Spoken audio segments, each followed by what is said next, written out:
back tomorrow. I'm Hallie Jackson. For all of us here at NBC, thanks for watching and have a great week. KUAM TV8, home of Super Bowl 60, coming February 9th, 2026. KUAM News headlines are presented by Calvo's Insurance, protecting Micronesia for 85 years. Matson, the Adai Itano program. Apply at matson.com, and McDonald's of Guam, I'm loving it.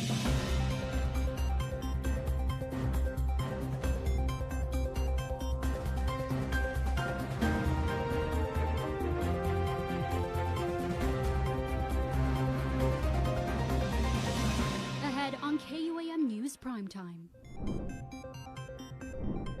Tourism officials say the tide has turned with a steady increase in year-over-year visitor arrivals, but it'll be all hands on deck to continue the momentum. I'm Mitsuki Hirayama with the story coming up.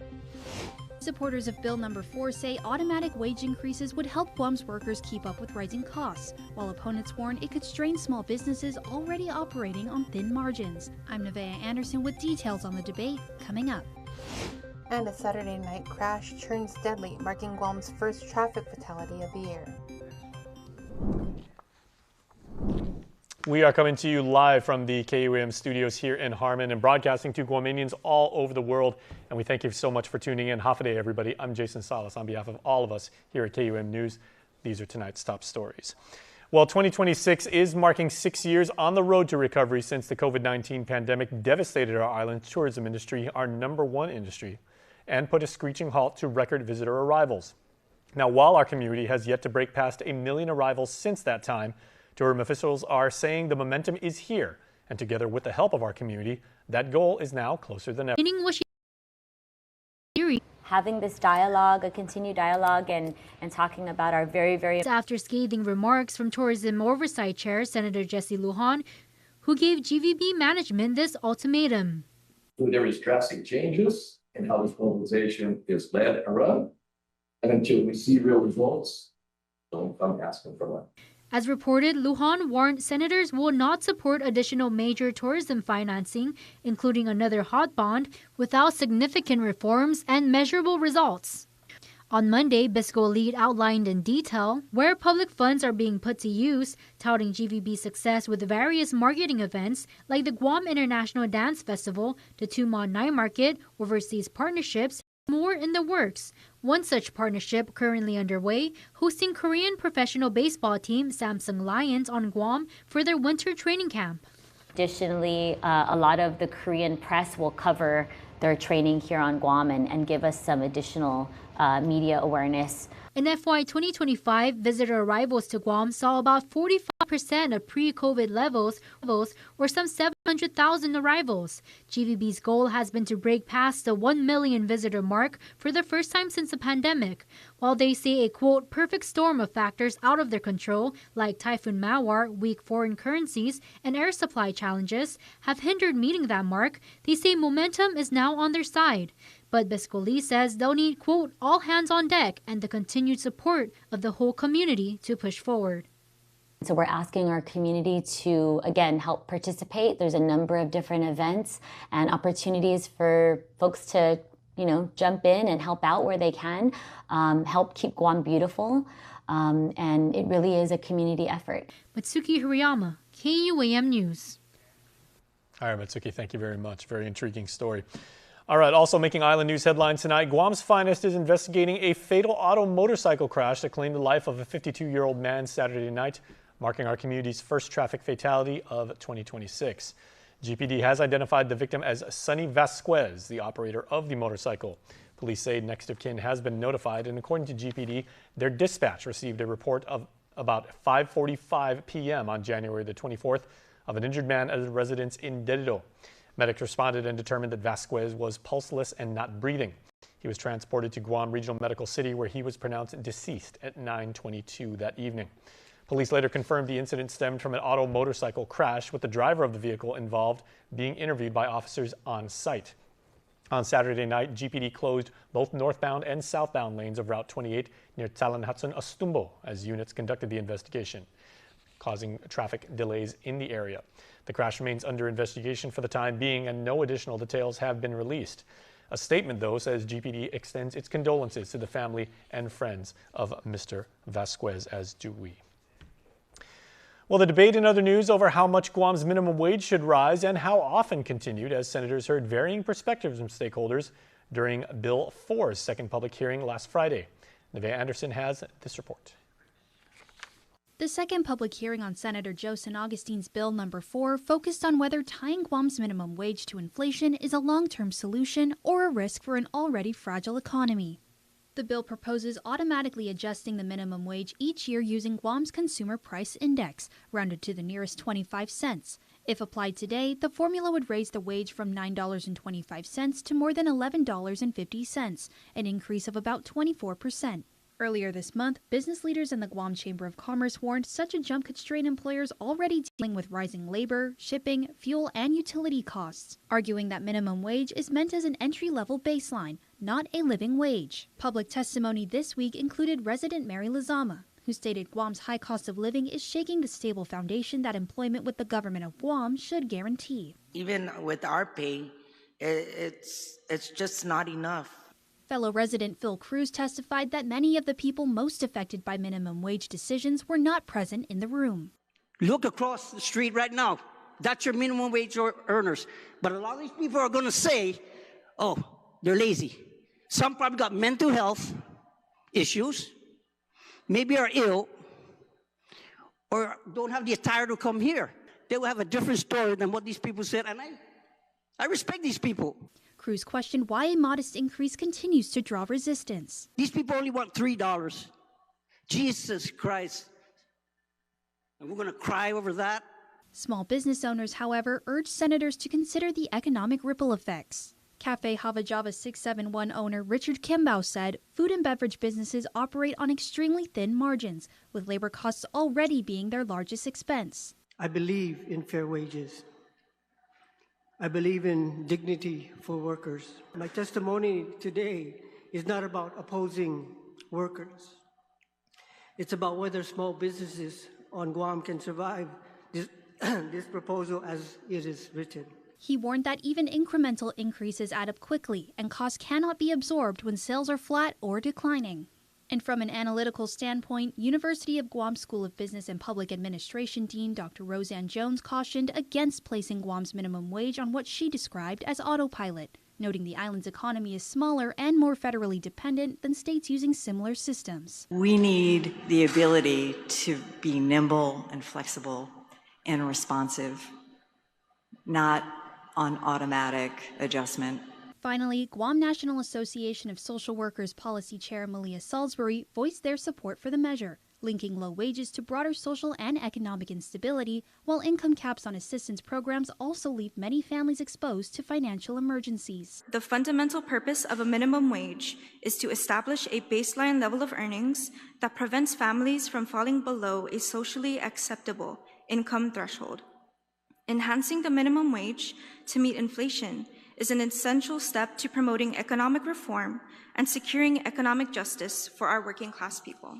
Bill No. 4 remains under legislative review as senators weigh worker affordability against business sustainability and whether an automatic wage mechanism truly fits Guam's economic reality. Nevaeh Anderson, KUAM News. And also, regional economic challenges and workforce concerns took center stage down at Adelup as Governor Lulian Guerrero and Lieutenant Governor Joshua Tenorio met with the U.S. Assistant Secretary of State Michael George Desombre. The meeting focused on expanding business and economic opportunity for Guam and our region, including stronger ties with the Philippines. Local leaders raised concerns over high airfares hurting tourism and what they say are outdated cabotage laws limiting travel regionally. Another major issue is the recent federal changes driving up the cost of H-1B visas, with Adelup officials proposing creating a Guam-only H-1B category, arguing it could shield the island's economy from six-figure application fees that threaten the local labor market. The long-standing Philippine visa waiver was also discussed as Desombre, a former U.S. ambassador, said he was intrigued by the proposals and adding they are ideas he could take back to Washington for further consideration. Well, my friends, there are many more island news headlines still to come on Primetime, so please stay tuned. We will be back right after this.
afraid, keep the smile on your face. The moments you can't replace, and I'll be around. Whoa, you can count on me. You can count on me for life. Wherever life takes you, we're always here for you. Calvo's Insurance. Count on us for life. It's a new year, Guam, so let's start with the reset at Kmart. Make your move and start strong. Gear up with fitness equipment and fresh workout apparel. Fuel with wellness essentials, sugar-free options, protein, vitamins, and more. Organize and clear the clutter with easy storage solutions and cleaning essentials. And refresh your living space with new furniture and decor for your home. New year, new me. Your reset starts at Kmart Guam. Welcome back, my friends, to KUAM. You're watching Primetime. Once again, I'm Jason Salas. Well, a day after an ICU nurse was gunned down by ICE agents in the streets of Minneapolis, Minnesota, leaders and federal government officials in the land of 1,000 lakes remain at odds over who is responsible for the shooting.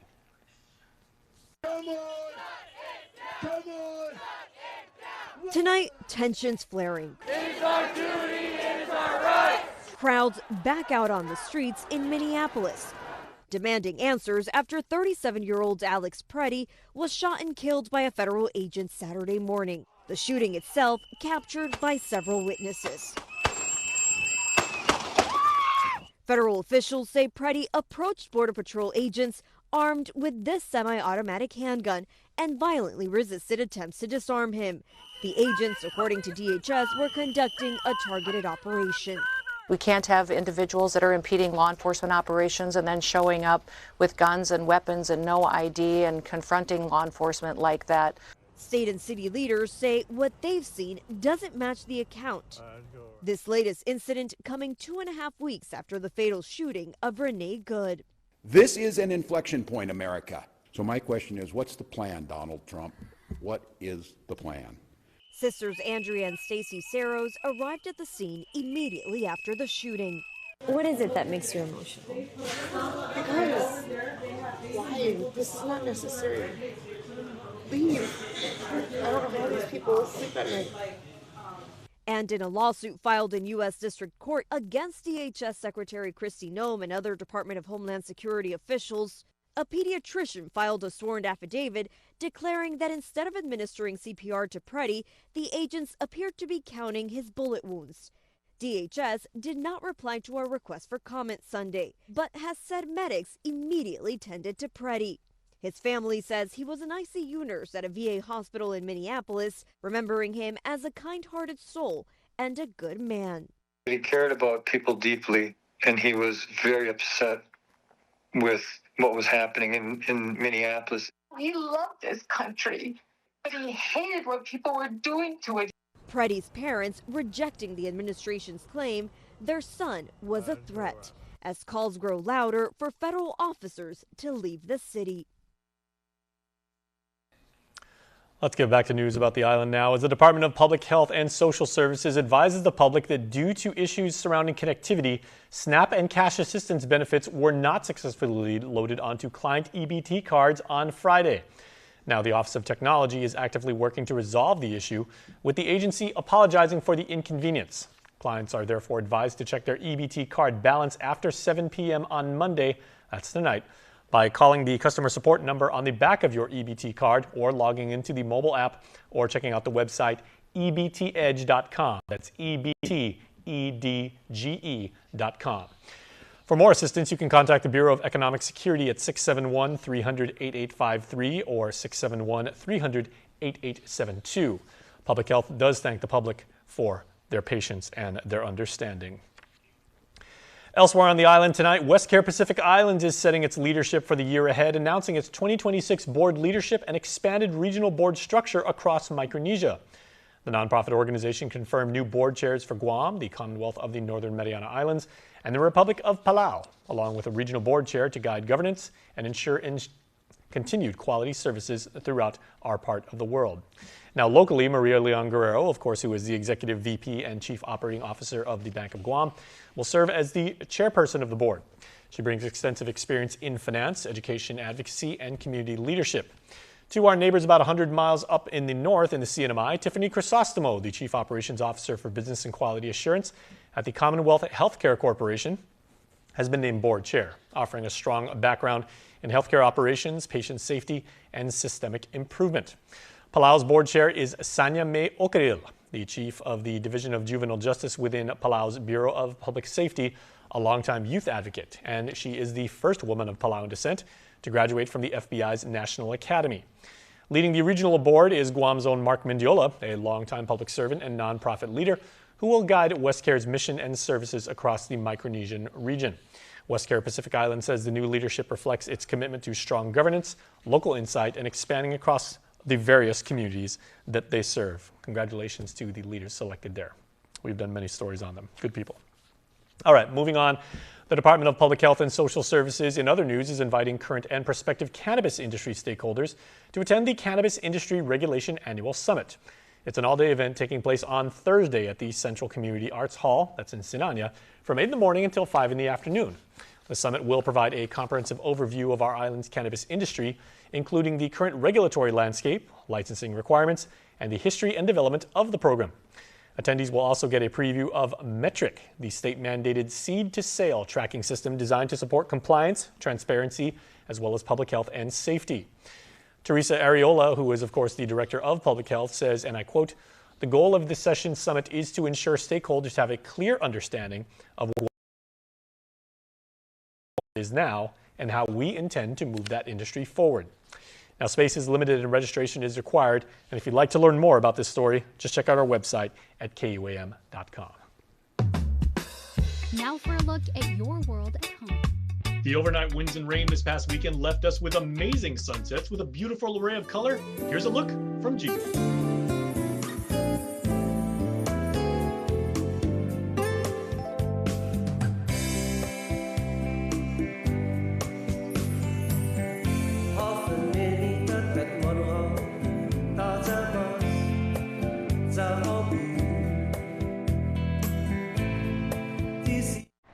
Taco Bell is so good and so cheap. I know, right? I wonder why. What if they know we're broke? What if they're trying to be the good guys? Ah, thanks, Taco Bell! Now it pays to spread the Better Together experience. With our brand new referral program, you can earn up to $150 in account credits for every referral you bring in. That's right, family, neighbors, friends, even your coworkers. Just pass them your account name and account number. When they sign up for Docomo Pacific service and drop your info, cha-ching! Credit applied. So spread the word and start stacking those savings. Additional conditions may apply. Docomo Pacific, we're better together.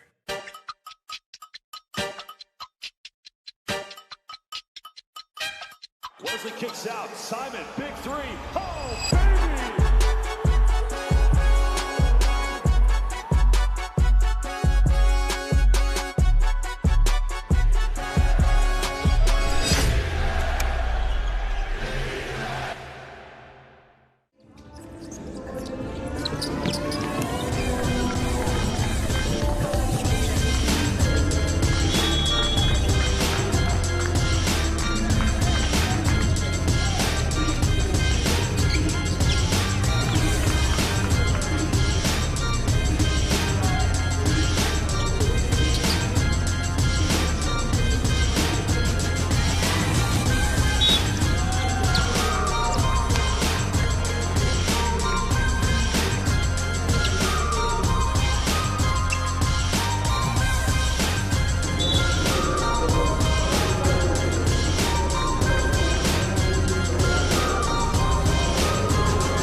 as he kicks out. Simon, big three.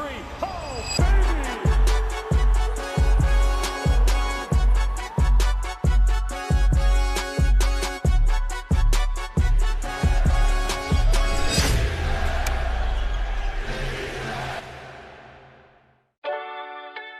Women's basketball has always been huge locally, but the sport is exploding like never before, with participation and caliber at all-time highs.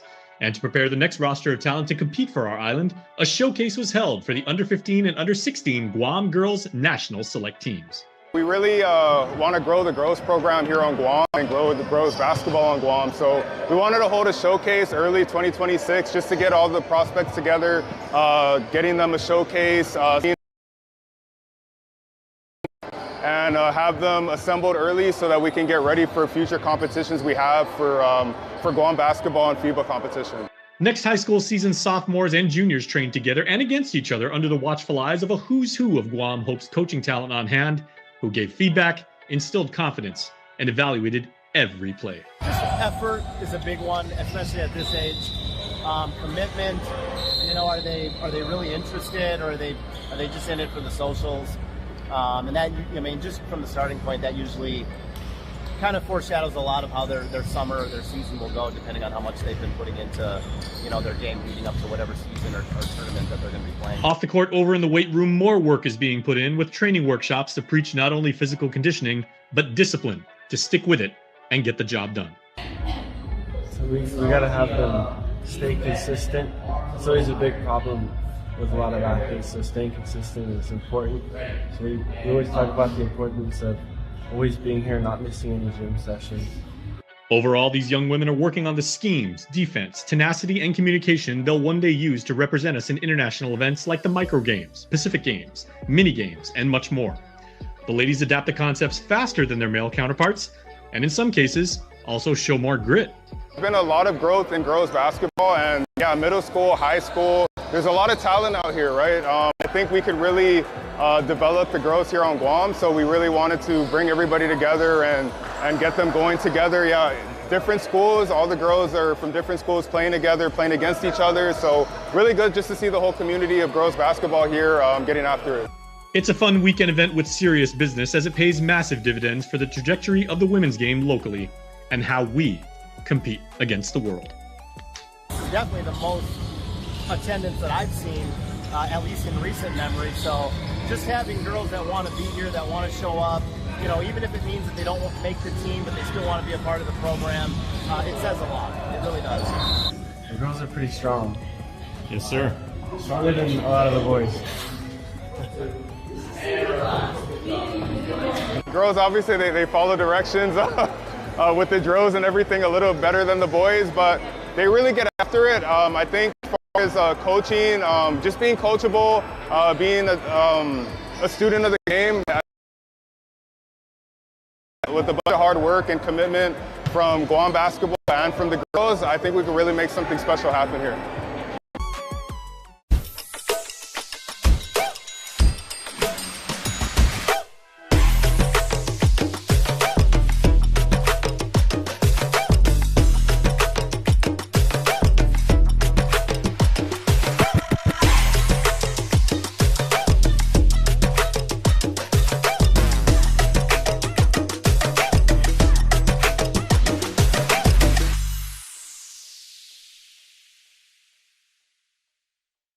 News Bites is brought to you by Docomo Pacific, Better Together, and Fresh Food Clothing, original custom design apparel of Guam and the Marianas. Okay, everybody, I know a thing or two about high waters. Ask any of my coworkers, and you know what happens when there's big water? You get sharks, right? And graduates of Simon Sanchez and current students are putting together this wonderful event because there is going to be water and your sharks run the water on the last day of the month, right? This is coming up, so make sure to register for the Sharks Run the Wave 5K and 2K. It's going to be downtown, it's going to be in the morning, and you are going to have a ton of fun. And thank you for supporting Simon Sanchez. Hi, all the way. Great job, seniors. All right, UOG registration. Speaking of schools I went to, the Tritons, moving from the Sharks to the Tritons, are having registration, so please make sure you get your applications in for the spring semester. Do not sleep on higher education, right? UOG does an absolutely fantastic job. We got a new engineering school. We got a new student center. Wonderful, wonderful campus. Really good faculty that really, really care. And Amazing courses, anything you could ever want. Make sure to register and make sure to get started and secure your future. Great job over there at UOG. Mardi Gras, speaking of wonderful things to do in the springtime, is a celebration, of course, of everything New Orleans, right? The food, the music, the celebration, the vibes, and the Guam Women's Club is having their 70th. That is a 7. I thought that might be a 2. Yeah, 70 years they've been doing the Mardi Gras, and this year is Glam Rock and Funk Fest. I actually never knew that, being a child of the 80s, I never knew that glam and funk could go together. But I mean, we had big hair either way. So, you know, it's all good. Make sure to support. All right, and NBA Game of the Week. What do we got coming up this weekend, Mr. Ricky? We have a doubleheader, as we always do. Bucks and the Sixers. Probably not with Giannis because I think he's hurt. And Clippers and the Jazz. All right, time for your birthday shout-outs right now.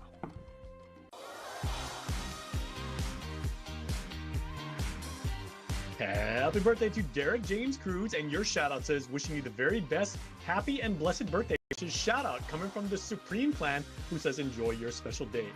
Raven J. Urdaneta, happy birthday to you, Raven J. We hope you enjoy your very special birthday, and your family and friends say we love and miss you. And Kai Avea Sablan Roberto, happy blessed birthday to the one and only Kai SAR. May the good Lord be with you throughout the many years to come. Love, hugs, and kisses. Want to wish your special someone a happy birthday? Just click the QR code here on your screen or email birthdayclub@kuam.com. Okay, everybody, I'm Jason Salas. But before we go, right, I have to say this because I've been here at KUAM long enough. If you haven't figured out and you haven't heard, if you've been living under a rock, if you weren't on social media today, if you didn't go to Wikipedia, if you didn't pay attention to all of your WhatsApp group chats, and you don't know who was in the Super Bowl, earmuffs, everybody. 3, 2, 1. All right, we got the New England Patriots taking on the Seattle Seahawks in the biggest game in sports there is. That is going to be on KUM. It is going to be absolutely amazing. We are going to have wall-to-wall coverage of everything that's going on with that. Lots of Pats fans on Guam, lots of Seahawks fans on Guam. 2 coastal teams, 2 teams with cities, really, really good seafood. Can't wait. That is going to be awesome. So make sure to check out all of our social media channels. Make sure to check out Guam Scene to see what we got going on as the Super Bowl is right around the corner. Pats, Seahawks, who you got, Guam? That's coming up. All right. Can't wait for that. Thank you so much for watching, everybody. Please be excellent to each other. Be safe out there on the roads, and we'll look for you tomorrow night. Bye-bye.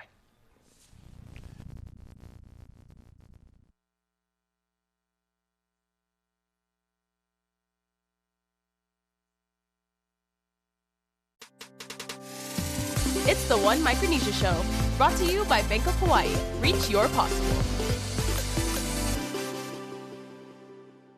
Ali, Mogitin, Hafaday Zan Tiro, Rananim Castellari Lengmo, and Yakwe.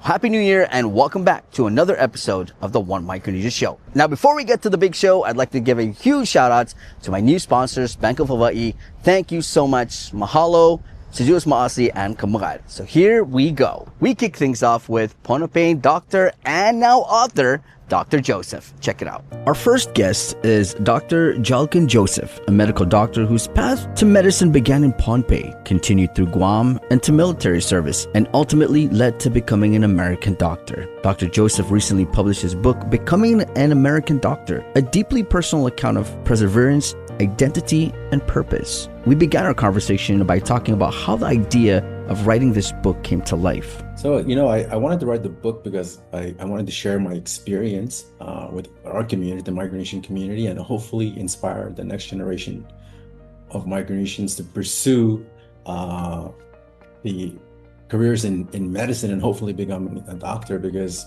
we are in severe need of doctors in Micronesia and elsewhere where our people are living, especially like Guam, Hawaii, or the mainland. So it's unfortunate that we don't have a lot of role models and a lot of physicians who are trained in the US, because, you know, to be honest with you, we have a lot of smart people in Micronesia.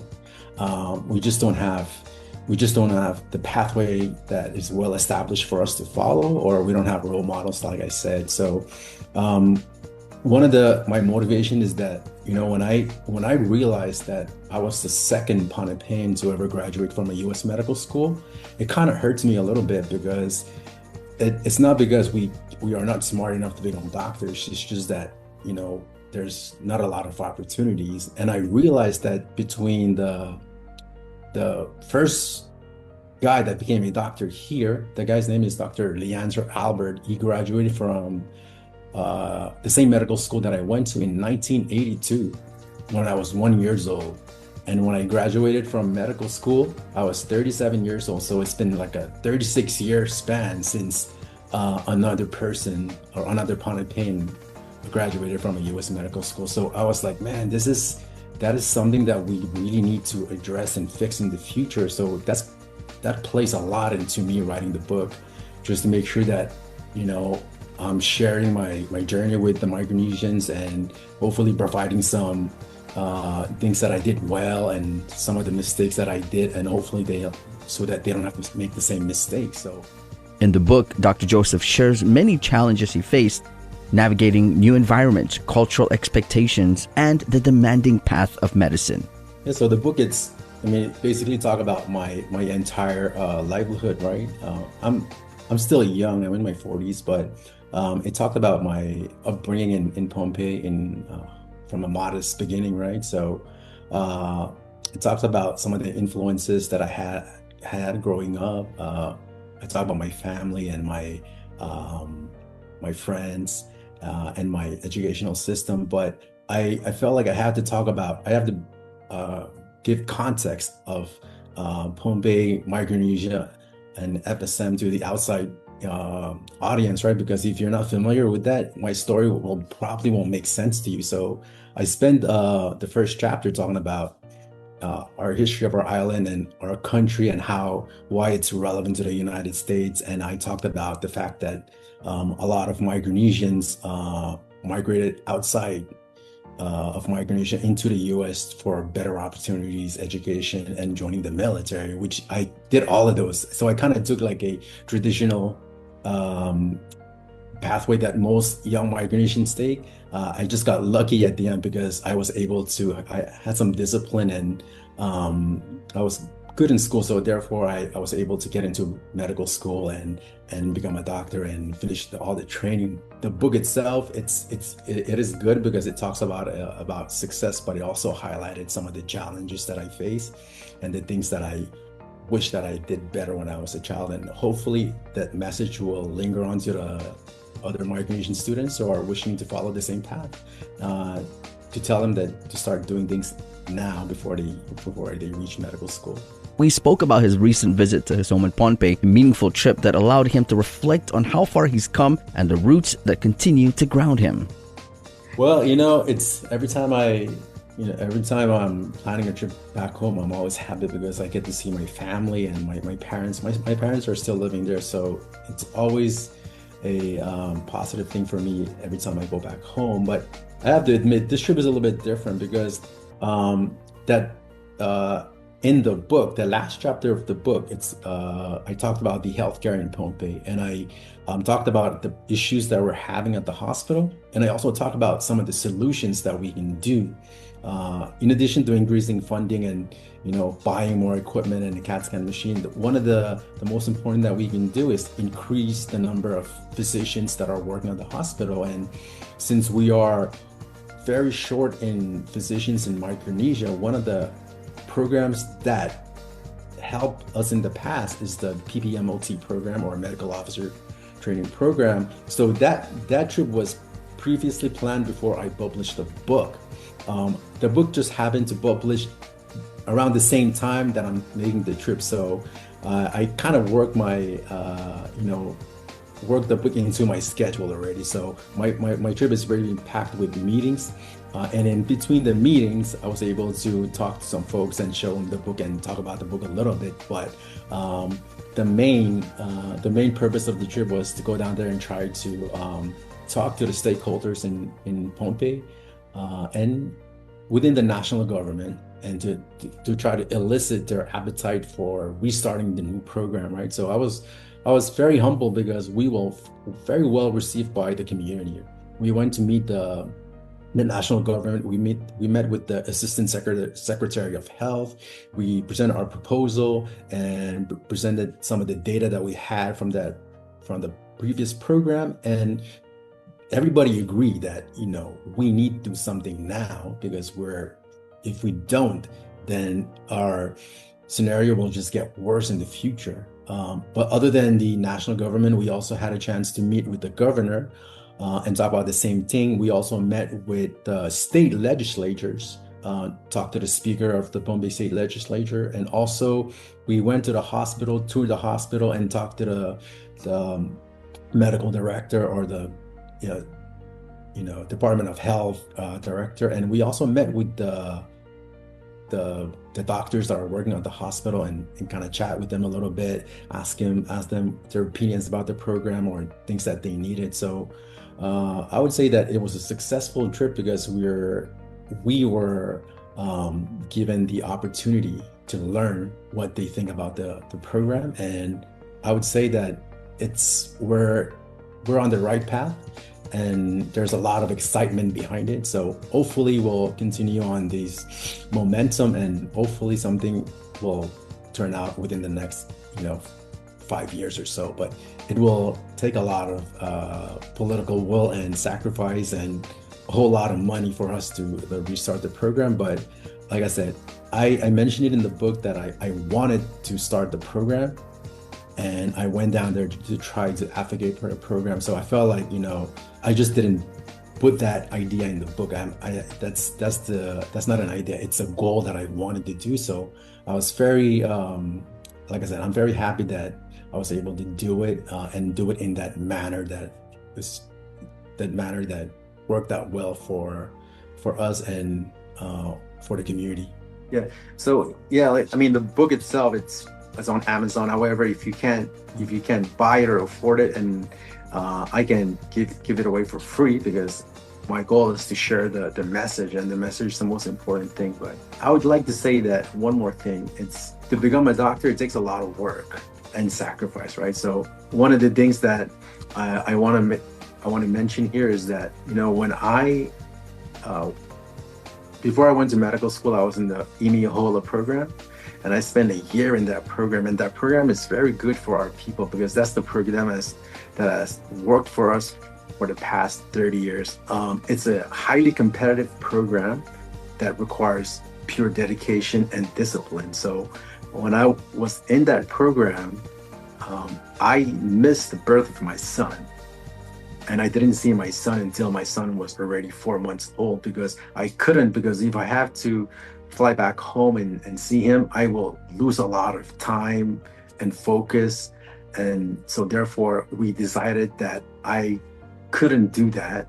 Instead, I would stay on in Hawaii and study, which I did, and I ended up being successful. But it just goes to show it's not easy. It takes a lot of discipline and dedication, but it's well worth it, because being a doctor, the most rewarding job out there, because you get to help out your neighbors, your family, and it's a very rewarding job. And it's something that it's well worth it to pursue, especially if you want to be in that career field. So Dr. Joseph's story is a testament to what's possible when determination meets purpose, and a powerful reminder for Micronesian youth that their dreams are valid no matter where they begin. If you get a chance to read that book, either a physical copy or a digital copy, go ahead and do so, because it's such an inspiring one, and I'm pretty sure you'd enjoy it. Guys, we're going to take a break, and we'll be back with more of the One Micronesia Show. It's the One Micronesia Show, brought to you by Bank of Hawaii. Reach your possible. GU Self-Storage, located in Harmon next to McDonald's, offers a variety of storage units. With rates starting as low as $95 per month, we offer complimentary use of dollies, push carts, Plines hand trucks, and pallet jack, with a fully covered loading and unloading areas, and ADA accessible units. We offer 24-hour CCTV surveillance monitoring, alarm, and individual pin-coded gate and door access, because your safety is our priority. GU Self-Storage, voted Pika's Best in 2024. Call 671-648-7867 today. It's the One Micronesia Show, brought to you by Bank of Hawaii. Reach your possible. And we're back. The show continues, and this time we talk to Chamorro visual artist Gillian Dueñas. Check it out. Our second guest is Gillian Dueñas, a Chamorro visual artist and a student whose work has been exhibited across the United States, Hawaii, and Guam. Most recently, Gillian was selected as one of 6 Micronesian artists featured in the Ocean of Peace exhibition at the Maui Arts and Cultural Center. an exhibition highlighting Micronesian voices through multiple artistic disciplines. We started by asking Gillian how her love for art first began. Growing up, like as a little girl, I always loved to draw. In kindergarten, when I learned how to read, I started to illustrate and write my own picture books, and I would bring them to class with me, and my teacher would let me share them with the class. So even as far back as I can remember, I really loved to make art and storytell in that way. After I graduated high school, I was kind of going through a really rough time, and also just trying to connect with my Chamorro identity and also just figure out who I was as a person in general. And so when I started college, art was a really big medicine for me in that way, and a way for me to connect with others in the diaspora and others back home, and yeah, just learn more about our legacy of storytelling as Chamorros, learning about the pottery designs and the cave drawings, and our ancient and traditional jewelry. So yeah, once I was in college and started to become more of a young adult, I really took art more seriously, and yeah, here I am today. Gillian's journey reflected both growth and intention, using art as a way to express identity, culture, and lived experience. Being chosen to participate in the Ocean of Peace exhibition was a moment of pride, not just personally but collectively. The exhibition brought together artists from across Micronesia, creating space for connection, representation, and storytelling. So our exhibition at the Maui Arts and Cultural Center, that's the first exhibition that's been in that space that features all Micronesian artists. And I think one of the really cool things, out of the many really cool things about the space, is that we have like weaving and carving, and then like other traditional media like charcoal painting, but also like digital painting. And I think it really reflects how we do carry forth our traditions and our old stories, but bring them forward into a contemporary context and show that, yeah, we are contemporary peoples, and we are expanding the ways that our ancestors were creative and the ways that they created art. And yeah, being able to talk to folks at the exhibition space, local people on Maui, and yeah, getting to talk to them about our stories and like the things that are reflected in our particular pieces, and them being able to see like, wow, we do something really similar, or that's a very similar cultural value that we have, like with the weaving and stuff. And just the different animals that are important to us in our islands. And yeah, so being able to build those connections through the artwork and talking about it with the folks that are engaging with it has been really special. We also talked about what this opportunity meant for her as a Micronesian artist and how it continues to shape her creative direction. I think we're all trying to forge this path where we are addressing like the lateral violence and the ways that we've hurt one another. And trying to mend those wounds, because yeah, at the end of the day, we have genealogical ties that go back thousands and thousands of years, and we need to remember that and to honor that. And we have so much to learn from one another and celebrate with one another. So yeah, I hope this is just one of many more to come of spaces like that. Looking ahead, Gillian shared her hopes for the future, continuing to create, learn, and contribute to spaces where Micronesian art is seen, valued, and respected. Well, I'll be finishing my master's program in Pacific Island Studies at UH Manoa, so I'm very excited for that. Hoping to continue my academic journey, and we'll see if that pans out. But yeah, I definitely want to continue doing more community art projects. This last year I had the honor and privilege of doing 3 different community mural and what's it called, mosaic projects with students, middle school students, and community college students in Hawaii. So I hope to do more of that kind of work. I think that's what really motivates me, is getting to share that gift of creating with others and seeing especially young people get excited about creating art and storytelling. So hopefully more of that. But you know, whatever opportunities come my way, I will try my best to seize them and make the most of them. Through her work, Gillian reminds us that art is more than expression. It's preservation, resistance, and legacy. I love our people so much. I think we are so beautiful and intelligent and innovative and inspiring, and I know it can be hard to feel like that in a lot of spaces. But I think when we find each other and are able to hold each other through those difficult things, it makes it a lot easier.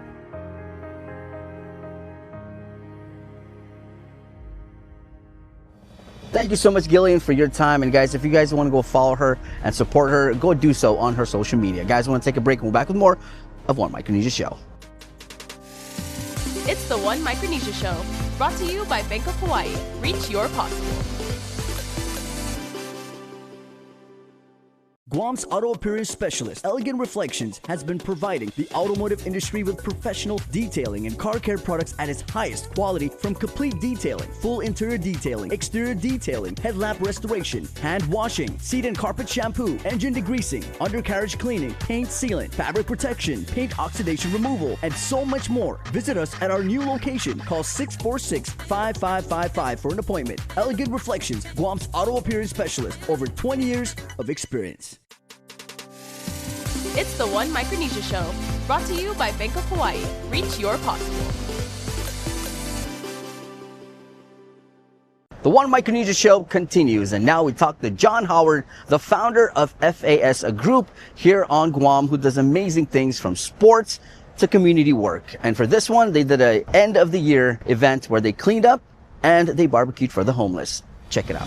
As 2025 came to an end, FAS hosted one final event, a community cleanup in Dedido, followed by a barbecuing serving members of the homeless community. John shared how the event came together and why it was important to end the year by giving back. So it's a collaboration with the Dedido mayor. We started it with the former mayor Safares, and we are fortunate that the current mayor also happy to continue that collaboration. Yeah. So we just pick up trash from the Dedido sports complex all the way to the Waisingsong traffic light, and then around those buildings, the old flea market, and then at the end we just have a barbecue with the homeless, and it's really just to show and promote good citizenship, responsibility, and good role models for our youth to take responsibility and also take care of the islands.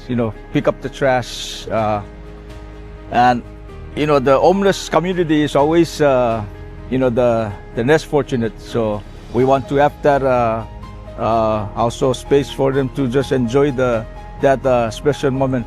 We also discussed his recent article published in the paper, a piece that highlighted important issues facing the community and sparked meaningful conversation. The important part of it is that the COFA, the Compact of Free Association between the U.S. and the FSM, it's a breach that kind of bring the gap together, the gap between us and these islands, right? So it is important to understand the Compact. Why we are here, because we are here because of that treaty and that privilege, and it's also important that we continue the collaboration with all these existing programs that we need to take advantage of and abide by the laws and just be a good citizen and always remember that we are guests here in Guam, and we have to respect the land, respect the law, and respect the people. And the thing that we need for our leaders to understand, especially our leaders in FSM, that the activities that we do is to support the intent of the Compact. That we are here, we have to be law-abiding citizens. And these programs, these activities that we engage the youth is to support that intention, to be productive and responsible FSM citizen in Guam. Looking ahead, John spoke about what's next for FAS in 2026, upcoming initiatives, continued outreach, and the organization's ongoing mission. 2025, we were able to establish maybe 4 events. The Micronesian Youth Summit. Yeah, that's a collaboration with the Wave Club and Manianu and DYA, the Trades Academy. We hope to continue that. and then we also started the FSM Mini Goodwill game. We also hope to continue that one. We also started the FSM Ice Coolers All-Star Basketball Championship. Yeah, hope to continue that. Maybe even include volleyball or basketball for girls, because we need that in FSM.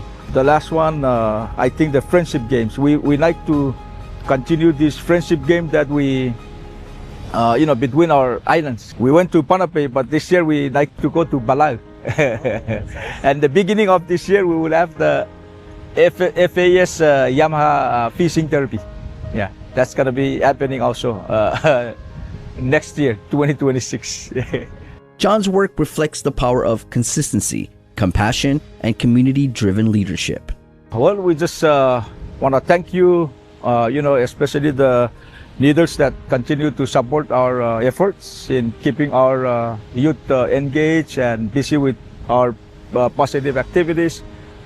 We hope that they continue, supporting us, focus on positive, mindset. The goal here is not to compete, but to help our community productive and peaceful and be responsible. So just be safe out there. Happy New Year. What a way to close out a year. Now I'm so excited to see what you guys got in stores for 2026. Guys, we're going to take a break and we'll be back with more of the One Micronesia Show. It's the One Micronesia Show, brought to you by Bank of Hawaii. Reach your possible.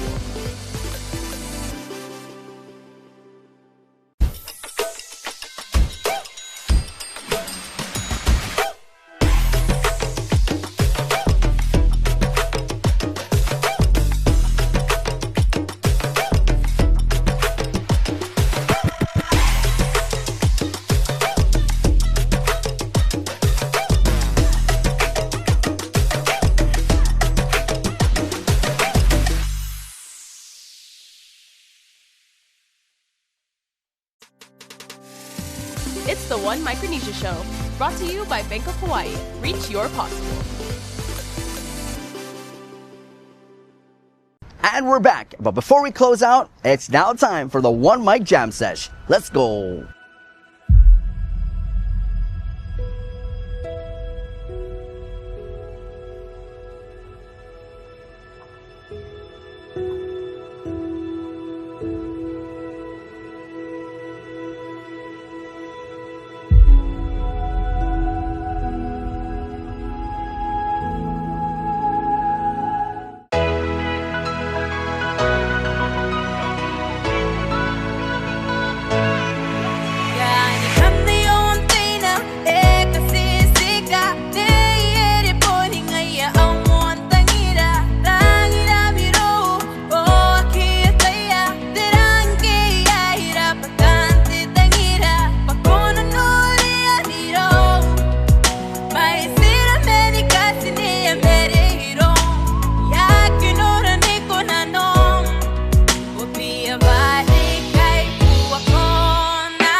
And that pretty much wraps up another amazing episode here in 2026. Guys, I'm so excited for what's to come here on the show, but I hope you guys are excited too, because I have faith that this year, it's going to be great. That pretty much wraps it up. I want to thank